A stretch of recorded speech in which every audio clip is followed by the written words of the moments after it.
Hello dear students, good morning to one and all beta. So today here we are going to learn the lesson number 4. Means yesterday means in the last previous period we have seen some initial portion. Okay, this is a very interesting topic here. The lesson is very interesting. Just concentrate and carefully listen this video. Not only listen, actually you have to observe in your textbook also. This is a very interesting topic. Okay. So dear students, class 4 subject EVS lesson number 4. Okay, means a perfect shelter. Shelter का मतलब होता है निवारा. निवारा निवारा means actually स्थान, अपना जो निवास स्थान बोलते ना हम, जैसे किसी के बिल्डिंग के ऊपर निवास स्थान, कुंजी निवास स्थान, चौधरी निवास स्थान, आपने सुने हो. निवास किसको बोलते हैं? निवास का मतलब जहाँ पर हम अपना स्थान रखते हैं या फिर जहाँ रहते हैं, ठीक है ना, उस स्थान को निवास कहा जाता है. अभी परफेक्ट कब बनेगा वो? जब उसमें हम कुछ परफेक्शन लाएंगे, ठीक है ना. No one is perfect in this world. ठीक, एक बात आपको ध्यान में रखना है, कोई परफेक्ट नहीं है, लेकिन खुद हमें कुछ मॉडिफिकेशन इम्प्रूवमेंट लाना पड़ता है, तब जाके इंसान परफेक्ट बनता है या फिर परफेक्शन उसमें आता है. If you are enable to write well, अगर आप अच्छे से लिखने के लिए असमर्थ हो, ठीक है, you are not able, then you are practicing more and more, daily you are writing at least 1 or 2 page, then you may be perfect in writing skill. Okay, तब जाके आप अगर डेली आप उसका प्रैक्टिस करते हो लिखने का, तो डेफिनेटली आपकी जो राइटिंग स्किल है वो क्या होंगी? इम्प्रूव होंगी. मीन्स कहीं ना कहीं आपके जो अक्षर या फिर वर्ड जो बनेंगे उसमें इम्प्रूवमेंट जरूर रहेंगी. So that is the perfection. Now we are talking about the shelter. Shelter के बारे में हम बात करते हैं यहाँ पे. तो शेल्टर जो होता है बेटा, कि जो निवास स्थान है हमें उसको आइडियल कैसे बनाए, ठीक है, आदर्श कैसे बनाए, उसी चीज़ के बारे में हमने लास्टली डिस्कशन किए हैं. आज हम देखते हैं एन आइडियल हाउस, एक आदर्श घर हम कैसे बना सकते हैं. ठीक है, सबसे पहले तो हमें एक आदर्श व्यक्ति बनने के लिए, आदर्श एक नागरिक बनने के लिए हमें उन जो हमारे महापुरुष जो हो गए, ठीक है ना, उनके तत्वों के ऊपर, उनके सिद्धांत को के ऊपर, उनके जो थेरम्स है या फिर रूल्स रेगुलेशन है, उनके ऊपर हमें चलना पड़ेगा, तब जाके हम आदर्श व्यक्ति एक समाज में बन सकते हैं. ठीक है ना. तो आज हम डिस्कस करेंगे हाउस के बारे में. हाउस मीन्स घर. अभी घर को हम कैसे आदर्श बनाए, तो सबसे पहले हमें खुद क्या करना है, अपने हेल्थ से related we have to be alert. Okay, हमें कैसे रहना है? अलर्ट रहना है. अगर हमारा हेल्थ का अलर्ट रहेगा, जो हमारी सराउंडिंग अच्छी रहेंगी, हमारा घर अच्छा रहेगा, हमारा नेबर, हमारी सोसाइटी अच्छी रहेंगी. अच्छी means not only actually it should be neat and clean, their behaviours with and relation with other person should be polite. Means हमारा जो बिहेवियर है वो पोलाइट रहना चाहिए, तब जाके सोसाइटी में हमारे घर का नाम ऊंचा होगा, बड़ा होगा. ठीक है. तो आज हम देखते हैं कि आइडियल हाउस के कुछ फैक्टर्स हैं, घर को हम आदर्श किस तरह बना सकते हैं, कौन सी चीज़ों में कौन सी सुविधा फैसिलिटीज़ घर में होना जरूरी है, कौन सी चीज़ों की हमें प्रिकॉशन रखना है, कौन सी चीज़ों पे एम्फेसिस करना है, ऑब्जर्वेशन करना है. सारी चीज़ें इस आइडियल हाउस से रिलेटेड है, जो हमें क्या करना है, इम्प्लीमेंट करना है in our daily life. Okay, so now students, here yesterday means in the last period we have seen the sunlight, ventilation and greenery. Okay, so also given in your textbook, आपके text book में भी दिया है कि आदर्श घर हम कैसे बनाएंगे, कि उसमें प्रॉपर सनलाइट होना जरूरी है. Sunlight it is a natural source, जैसे कि पता है आपको नेचुरल सोर्स है. तो सनलाइट क्या करता है एक्चुअल में, वो हमें मीन्स हमारे बॉडी को विटामिन डी प्रोवाइड करता है. क्या करता है? विटामिन डी प्रोवाइड करता है, जो कि हमें वेरियस डिसीज से फाइट करने के लिए क्या करता है, हमें ऑलवेज सपोर्ट करता है, हेल्प करता है. Means it is very needed nutrients, proteins. Okay, ये सारी चीज़ें जो कि हमने पढ़े बहुत ही ज़्यादा इम्पोर्टेंट है खुद को हेल्दी या फिर हेल्थ को मेंटेन करने के लिए. So sunlight is also one of the source which kill germs. क्या करता है? जर्म्स को मारता है. ठीक है, और इसीलिए प्रॉपर वे से हमारे घर में सनलाइट आना जरूरी है. It is very needed. Okay, तो कहने का मतलब इन द सेंस सनलाइट के लिए हमें हमारे घर में proper door, ventilation, and the space should be there. Okay, कहीं कभी कभी हम देखते हैं, ऑब्जर्व करते हैं हमारे सोसाइटी में जो घर होते हैं यानी पेड़ पौधों से इतने ढक जाते हैं कि उसमें बेचारे इस घर में सूरज की किरणें नहीं जा पाती, नहीं पहुंच पाती। तो ऐसी सिचुएशन क्रिएट ना हो, इसलिए हमारे घर में प्रॉपर स्पेस खुला हुआ होना जरूरी है, जिससे कि सनलाइट हमारे घर तक इजीली पहुंच सके। क्योंकि सनलाइट क्या करती है, हमें विटामिन प्रोवाइड करती है, साथ ही साथ जर्म्स जो आजू बाजू में सराउंडिंग में है या फिर हमारे घर में है, उनको मारने की पूरी पूरी कोशिश या फिर तादाद रखती है। That is the sunlight. Okay, understood. Now next one ventilation. Ventilation means जहाँ से सफोकेशन मिलता है, ठीक है ना। वेंटिलेशन से हवा क्लीन जो हवा है ऑक्सीजन की काम आती है हमारे, ठीक है। तो वेंटिलेशन अगर घर में है, सपोज अगर आप बंद कमरे में हो तो आप एकदम से कैसा गिल्ट फील करोगे, एकदम से क्या होगा आपको, एकदम से जेल में जैसे बंद रहते हैं ना कैदी, उसी प्रकार से लगता है। कहने का मतलब वेंटिलेशन से हम क्या करते हैं, बाहर का नज़ारा सीन्स हम देख सकते हैं, विंडोज आपके घर में है तो साथ ही साथ ब्रीदिंग लेने में आपको बहुत ही आसानी होगी। देन ऑक्सीजन अच्छा मिलता है, देन लाइट एंड एयर, ठीक है। जैसे घने बादल छा गए, ओके, मीन्स क्लाउडी एटमॉस्फेयर में जनरली रेनी सीजन में वेंटिलेशन क्या करते हैं, हमें लाइट प्रोवाइड करता है। मीन्स अगर आपके घर में इलेक्ट्रिसिटी नहीं है, सडनली पावर सप्लाई ऑफ हो गया, तो उस टाइम में आपको वेंटिलेशन क्या करते हैं, कहीं ना कहीं आपको लाइट प्रोवाइड करने का काम करती है। So that is the role of ventilation. Okay, understood. So that is also very important whenever you form, whenever अगर आप बिल्डिंग बनाते हो, ठीक है, घर में अगर आपका घर बनते आ रहा है तो उसमें प्रॉपर प्लेस पे वेंटिलेशन और विंडोज देना बहुत ज़्यादा जरूरी है। Okay, so just decide first and then give the ventilation in a proper place. Okay, then we will see the greenery in the around of house, ठीक है। अभी देखते हैं जनरली कि ग्रीनरी जो होती है, ठीक है ना, मीन्स हरित क्रांति, ठीक है ना। तो ग्रीनरी जो होती है बेटा, तो ग्रीनरी क्या करती है कि ये हमारा जो स्ट्रेस है, जैसे हम जॉब पे से आते हैं, ठीक है ना, जॉब पे से आते हैं या फिर कोई वर्क करके आते हैं, तो हम हमारे जो माइंड है एकदम से टायर्ड हो जाता है, हमारी बॉडी टायर्ड हो जाती है।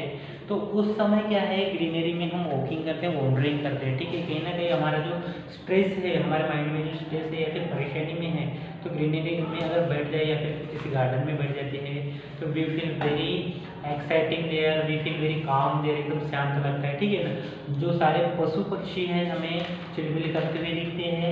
तो सिमिलरली हमें क्या है, यहाँ पे एडवांटेज है ये ग्रीनरी का कि हम क्या कर सकते हैं, हमारा जो स्ट्रेस लेवल है उसको रिड्यूस कर सकते हैं, रिड्यूस मीन्स कम कर सकते हैं, ठीक है ना। सो दैट इज द बेनिफिट और एडवांटेज ऑफ ग्रीनरी। साथ ही साथ जो फूल पौधे हम लगाते हैं उसमें से महक आती है, तितलियाँ बटरफ्लाई वहाँ पे जाती है, तो कहीं ना कहीं हमें क्या होता है, इन द सेंस कि हम अपने मन को बहलाते हैं, ठीक है ना, वहाँ पर खुद को बहलाते हैं, वहाँ का जो जॉय है, आनंद हम लेते हैं। सो that is also a advantage of greenery. और इसीलिए जनरली देखते हैं हम जब भी घर में आप गार्डनिंग करते हो, पेड़ पौधे लगाते हो या फिर ग्रास लगाते हैं जिसमें बैठना या फिर वहाँ पे टाइम स्पेंड करना ज़्यादा प्रेफर होता है, ठीक है। क्यों? Because of the advantage are there, बहुत सारे एडवांटेज हैं। या फिर ग्रास पे आप खेलना पसंद करते हो कि चिल्ड्रन जनरली लाइक पार्क में जाते हैं, खेलते हैं, वहाँ पर जनरली क्या होता है, ग्रास बिछी हुई रहती है जिससे कि आपको इंजरी नहीं होती और वहाँ पे आपकी स्किन को कोई भी किसी भी प्रकार का इफेक्ट नहीं होता, ठीक है। और and that's why greenery is very important. Okay, so at your surrounding of your house, यानी घर की आपकी जो सराउंडिंग है, बैक साइड या फिर फ्रंट साइड में आप जरूर ग्रीनरी लगाइए, जिससे कि आपको क्या एक बेटर एटमॉस्फेयर मिल सके। Understood? So that is also a feature of ideal home और ideal house. Now the next one, sanitation. Sanitation का मतलब होता है, सैनिटेशन करना जरूरी है। सैनिटाइजर नाम सुने हो, जो कि कोरोना में अभी बहुत सारा सैनिटाइजर यूज करते हैं हैंड, ठीक है। सैनिटाइजर यूज करने से क्या होता है कि जर्म्स हैं मर जाते हैं या दूर होते हैं, ठीक है। सैनिटाइजर मीन्स एक्चुअली स्वच्छता, साफ सफाई, NEET and clean. Okay, so generally अभी जो कोरोना का जो प्रादुर्भाव बढ़ रहा था, ठीक है ना, कोरोना मीन्स डिसीजेस जो कि उसके सिम्टम्स बढ़ रहे थे, तो गवर्नमेंट और जो WHO की टीम है उन्होंने सैनिटाइज करने के लिए कंपल्सेशन कहते हैं, क्योंकि सैनिटाइजर से उसके जो सिम्टम्स हैं वो भाग जाते हैं, दूर हो जाते हैं। ठीक है, मीन्स अपने आप को सिक्योर रखने के लिए वो जो है सैनिटाइजर का हमने यूज़ किए हैं। So sanitizer means proper disposal of wastage material. ठीक है ना, मीन्स एक्चुअल यहाँ पर जो मीनिंग है सैनिटाइजर का, मीन्स जो हमारे घर के अंदर, घर के सराउंडिंग में जो वेस्टेज मटेरियल है जिसका कोई काम नहीं है, उसको प्रॉपर प्लेस्ड करें मीन्स प्रॉपर जगह पर रखें, उसको बर्न करें, जो अनवांटेड थिंग्स है उसको जला दें। ठीक है, so that is called the sanitation means स्वच्छता, घर की स्वच्छता पूरी तरह रखना है हमें, नीट एंड क्लीन। ओके, तब जाके मस्कीटोज क्रिएट नहीं होंगे, मच्छरों का निर्माण नहीं होगा, कहीं ना कहीं हम क्या करेंगे, अपने स्वास्थ्य को हेल्थी रखने के लिए सैनिटाइजर करना बहुत ज़्यादा जरूरी है। डिसीजेस, जो वेरियस टाइप्स ऑफ डिसीजेस है, फीवर्स है, इलनेस जो आती है, वीकनेस जो आती है, इससे छुटकारा अगर पाना है तो आपको घर में या फिर घर के सराउंडिंग में सैनिटाइजेशन करना बहुत ही ज़्यादा जरूरी है। Understood? So clear? So students, that was the these are the points of ideal house. ये क्या है, आइडियल हाउस के कुछ पॉइंट्स है जो कि आपके बुक्स में भी दिए है बेटा, various points, just like this is the house, image दी है आपको, एक पिक्चर दिए है हाउस का, then that is also the inner portion of that house, means it is very neat and clean and all that accommodation are fixed there properly। ठीक है, वो क्या है, properly fixed है। So that was the ideal house, means that was the points of ideal house। Then now we will see the type of houses। ठीक है, अभी घर के बहुत सारे प्रकार होते हैं बेटा। ठीक है, जैसे हम रूरल एरिया की बात करें, ग्रामीण भाग, ठीक है ना, गांव में देहात की अगर बात करें तो वहाँ के जो घर है वो अलग दिखेंगे, और आपको सिटी के घर जो है, सिटी में शहरों के जो मकान हैं या फिर महल है वो अलग दिखेंगे, दोनों में कहीं ना कहीं हमें डिफरेंस दिखेगा। ठीक है, तो क्या है, अकॉर्डिंग टू द एरिया के हिसाब से उसको डिवाइड किया गया है, the type of houses. Now the next question here, so actually हम देखेंगे हाउसेस इन रूरल एरिया। ठीक है ना, houses in rural area, rural का मतलब होता है ग्रामीण भाग। ठीक है ना, गांव खेड़ा या फिर देहात। तो देहात में जनरली क्या होती है कि जो घर है वहाँ के वो कैसे रहते हैं, मिट्टी से बने हुए रहते हैं। ठीक है ना, it is not the strongest. Generally ज़्यादातर क्या होते हैं कि गांव में और शहर में दोनों में डिफरेंस है। Okay, some people like the life of village, some people like the life of city। okay, तो कैसा है आपके ऊपर डिपेंड है कहाँ रहना है, पर जनरली एक्चुअली क्या होता है कि रूरल एरिया का जो एटमॉस्फेयर नीट एंड क्लीन होता है, उसमें पॉल्यूशन कम क्वांटिटी में होता है as compare to the city. Now the houses in areas is called kutcha house, ये चीज़ आपको ध्यान में रखना है। Okay, so the houses of rural areas is known as the कच्चा house. why it is called कच्चा हाउस, क्यों उसको कच्चा हाउस बोला जाता है, क्योंकि जनरली जो पहले के ज़माने के लोग हैं उन्होंने ऑलरेडी बना चुके रहते हैं घर, और वो मिट्टी से बने हुए रहते हैं। ठीक है, उनका जो टॉप पोर्शन है, ऊपर वाला जो छत है उनका, वो कवेलू का रहता है। ठीक है, या फिर कोई टीन लगाते हैं, या फिर पूर्वज यानी जो पहले के जो लोग थे उन्होंने पहले से बने हुए जो बाम्बूज है उससे बनाए हुए रहते हैं। ठीक है ना, मीन्स कुल मिला के हम देखेंगे तो उसमें कॉन्क्रीटिंग नहीं रहता, सीमेंट नहीं रहता, या फिर लोहा आयरन नहीं रहता। ठीक है ना, इन सारी चीज़ों का वहाँ पे डिफिशियंसी दिखेंगी, और बरसात के दिनों में जनरली उस घरों में क्या होता है, छत टपकने लगता है, या तो फिर कुछ ना कुछ उसमें प्रॉब्लम आता है, फॉल रहता है, मीन्स कहीं ना कहीं वहाँ पे फैसिलिटी नहीं होती, and that's why that houses known as the kutcha house. ठीक है, और इसीलिए उसको कच्चा हाउस के तौर पे कहा जाता है। ठीक है, means kutcha means actually it's not the material by strong material, it's not build by the strong material, just like we have seen that concrete then iron. Okay, यानी जो भी चीज़ें एक पक्का हाउस बनाने के लिए लगते हैं वो सारी मटेरियल्स कच्चा हाउस में नहीं यूज होता। अब इसमें हम देखते हैं बेटा जनरली कि जैसे देखते हैं most of the houses are villages rural area are made up by कच्चे मटेरियल्स लाइक मड।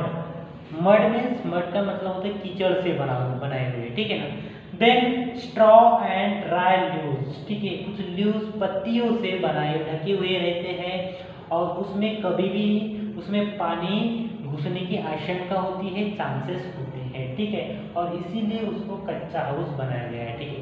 कहने का मतलब अगर कोई डिजास्टर आता है, बहुत बड़ा तूफान आ गया हो सके, तो उसमें उस कच्चा हाउस जो है वो डिस्ट्रॉय होने की या फिर फ्लड आ गए, फ्लड में बहने की पूरी पूरी क्या होती है, पॉसिबिलिटी रहती है, चांसेस रहती है, ठीक है। और इसके अलावा आपको दिया है but nowadays with the changing time the houses in villages are also being made by using materials which are strong like bricks, cement, woods, concrete, iron, etc. Okay, ये तो थे पहले के। अभी आजकल क्या हो रहा है कि नाउ टुडेज एरा, आज के एरा में इन रूरल एरिया अभी प्रधानमंत्री आवास योजना के तहत जो स्कीम या फिर जो प्रोग्राम हमारे देश में चल रहा है, तो आवास ये प्रधानमंत्री आवास की तरफ सबको क्या सब्सिडी देके सबको एक फंड के तहत क्या घर बनाने के लिए उनको निधि प्रोवाइड कर रहे हैं कि पैसा मिलता है, उससे क्या कर रहे हैं कि आजकल सारे जो गांव के लोग हैं वो अपना जो हाउस है उसको पक्का बना रहे हैं, ठीक है, means strong house. So they use the materials just like bricks, cement, woods and concrete, ठीक है। ब्रिक्स मीन्स ईंटे से, कंक्रीट से, सीमेंट का यूज करके अपने घरों को पक्का बना रहे हैं। सो that is the today's condition. ये क्या है, आज की कंडीशन। कहीं ना कहीं मॉडिफिकेशन हो रहा है, परिवर्तन हो रहा है गांव के जो रूरल एरिया में। So that was the information about the houses in rural areas. Okay, so my dear students, I think this is the sufficient for today's period. The another point means houses in an urban area we will take in the next period. Okay, thank you for listening this video very carefully. I hope that you understood very well this question just I recently explained here. Thanks for giving me the positive response here. The queries you may ask me by contacting me. Okay, thank you to all and have a nice day to all. Thanks.